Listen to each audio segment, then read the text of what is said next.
সেই গৌরাঙ্গ মহাপ্রভু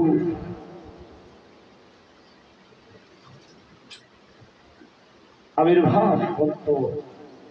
তার জাতক আদি সমাপনের মাধ্যমে যে মহোৎসবের আয়োজন হয়েছিল, সেই সমস্ত বিষয়ে আমরা কিছু হরিকথা সমর্থন করব। যদ্যপি সময় কম,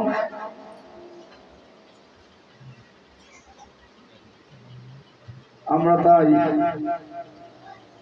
এর মাঝে মাঝে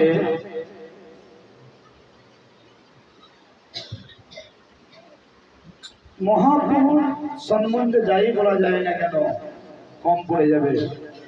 আমরা চেষ্টা করব গুরু গৌরাঙ্গের যৎকিঞ্চিৎ